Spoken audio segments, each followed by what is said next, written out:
ಕೆಂಪೇಗೌಡರು ಅಂದ ತಕ್ಷಣ ನಮ್ಮ ಬೆಂಗಳೂರು ನಗರದ ಒಂದು ಏಳಿಗೆ. ಅವರು ಯಾವ ಒಂದು ಶುಭ ಸಂದರ್ಭದಲ್ಲಿ ಈ ಒಂದು ಬೆಂಗಳೂರು ನಗರವನ್ನು ಕಟ್ಟತಕ್ಕಂಥದ್ದಕ್ಕೆ ತೀರ್ಮಾನಗಳನ್ನು ಮಾಡಿದ್ರು, ಆ ಒಂದು ತೀರ್ಮಾನದ ಕ್ಷಣ ಬಹುಶಃ ಬೆಂಗಳೂರು ನಗರ ವಿಶ್ವಕ್ಕೆ ಸರಿಸಾಟಿಯಾಗಿ ಬೆಳೆಯತಕ್ಕಂಥದ್ರಲ್ಲಿ ಬಹುಶಃ ಕೆಂಪೇಗೌಡರ ದೂರದೃಷ್ಟಿಯಿಂದ ಈ ಬೆಂಗಳೂರು ನಗರವನ್ನು ನಾವು ಇವತ್ತು ಕಾಣ್ತಾ ಇದ್ದೇವೆ. ನಾವು ಪ್ರತಿ ಸಂದರ್ಭದಲ್ಲಿ ಹೇಳ್ತೇವೆ, ಸಾವಿರ ಒಂದು ಸರೋವರಗಳನ್ನು ಕಟ್ಟಿದಂಥ ಕೆಂಪೇಗೌಡರ ಬಗ್ಗೆ ನಾವು ನೆನೆಸ್ಕೋತೀವಿ. ಆದರೆ ಇವತ್ತು ನಾವು ನೀರಿನ ಹಂಚಿಕೆ ಬಗ್ಗೆ ಮಾತಾಡ್ತಾ ಇದ್ದೇವೆ. ಬಹುಶಃ ಅವರು ಕಟ್ಟಿದಂಥ ಕೆರೆಗಳನ್ನು ನಾವು ಉಳಿಸ್ಕೊಂಡ್ ಬಂದಿದ್ದೇವೆ. ಬೆಂಗಳೂರು ನಗರದ ಅಭಿವೃದ್ಧಿ ಅಂತಕ್ಕಂಥ ಹೆಸರಿನಲ್ಲಿ ಹಲವಾರು ಕೆರೆಗಳನ್ನು ನಾವು ಮುಚ್ಚಾಕಿದ್ದೇವೆ. ಅವರು ಕಟ್ಟಿದಂಥ ಕೆರೆಗಳನ್ನು ಉಳಿಸಿದರೆ ಇವತ್ತು ಬೆಂಗಳೂರು ನಗರಕ್ಕೆ ನೀರಿನ ಕೊರತೆಯನ್ನು ನೀಗಿಸಲಿಕ್ಕೆ ಸಾಧ್ಯ ಆಯಿತು. ಆದರೆ ನಮ್ಮ ಒಂದು ಭೂಮಿಗಳ ಮೇಲೆ ಇರ್ತಕ್ಕಂಥ ವ್ಯಾಮೋಹ ಇವತ್ತು ಹಲವಾರು ರೀತಿಯ ಒಂದು ಸಮಸ್ಯೆಗಳನ್ನು ಎದುರಿಸಲಿಕ್ಕೆ ನಾವೇ ಕಾರಣಕರ್ತರಿದ್ದೇವೆ. ಇಂಥ ಒಂದು ಪರಿಸ್ಥಿತಿನಲ್ಲಿ ಮುಂದಿನ ದಿನಗಳು ಈ ಬೆಂಗಳೂರು ನಗರ ಬೆಳೆದಿರ್ತಕ್ಕಂಥ ಪರಿಸ್ಥಿತಿಗಳನ್ನು ನೋಡಿದ್ರೆ ಮುಂದೆ ನೀರಿನ ಸಮಸ್ಯೆಯನ್ನು ನಾವೇನು ಎದುರಿಸಬೇಕಾಗ್ತದೆ. ಅದರ ಬಗ್ಗೆ ಈಗಾಗಲೇ ಬಹಳ ಚರ್ಚೆ ಮಾಡ್ತೀವಿ, ಆದರೆ ಅದಕ್ಕೆ ಪರಿಹಾರವನ್ನು ನಾವು ಕಾಣಲಿಕ್ಕೆ ಸಾಧ್ಯ ಆಗ್ತಿಲ್ಲ. ಇವತ್ತಿನ ಈ ಕಾರ್ಯಕ್ರಮದಲ್ಲಿ ಉಪರಾಷ್ಟ್ರಪತಿಗಳೇನಿದ್ದಾರೆ ಅವರಿಗೆ ಈ ಒಂದು ನೀರಿನ ಸಮಸ್ಯೆಯ ವಿಷಯದಲ್ಲಿ ಬಹಳ ವಿಷಯಗಳನ್ನು ಅವರು ಸಂಗ್ರಹಿಸಿದ್ದಾರೆ.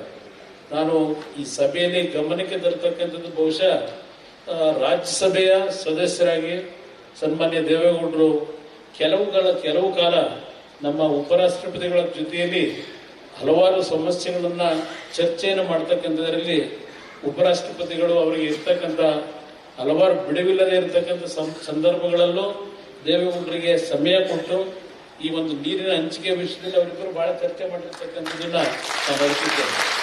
ಇವತ್ತು ಉಪರಾಷ್ಟ್ರಪತಿಗಳಲ್ಲಿ ಇರ್ತಕ್ಕಂಥ ಒಂದು ಹೃದಯ ವೈಶಾಲ್ಯತೆ ಹಾಗೂ ನೀರಿನ ಹಂಚಿಕೆಯಲ್ಲಿ ಇರ್ತಕ್ಕಂಥ ಹಲವಾರು ಸಮಸ್ಯೆಗಳೇನಿದೆ ಅದರ ಸಂಪೂರ್ಣ ಅರಿವು ನಮ್ಮ ಉಪರಾಷ್ಟ್ರಪತಿಗಳು ಇರ್ತಕ್ಕಂಥದ್ದು ನಾನು ಗಮನಿಸಿದ್ದೇನೆ.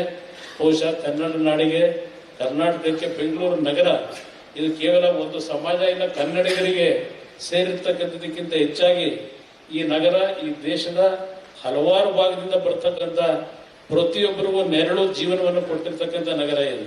ಈ ನಗರದಲ್ಲಿ ಮುಂದಿನ ದಿನಗಳು ನೀರಿನ ಒಂದು ಅಭಾವವನ್ನು ನಾವೇನು ಕಾಣ್ತೇವೆ.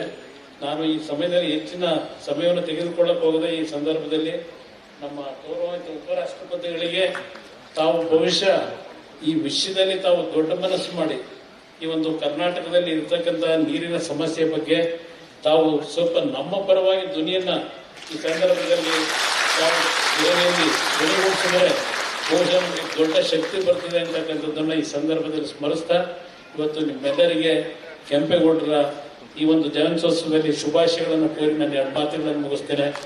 ನಿರ್ಭೀತ, ನಿಷ್ಪಕ್ಷಪಾತ, ವಿಶ್ವಾಸಾರ್ಹ ಸುದ್ದಿಗಳಿಗೆ ಮತ್ತೊಂದು ಹೆಸರಾಗಿರೋ ನ್ಯೂಸ್18 ಕನ್ನಡ ಈಗ ಆಪ್ನಲ್ಲೂ ಲಭ್ಯ ಇದೆ.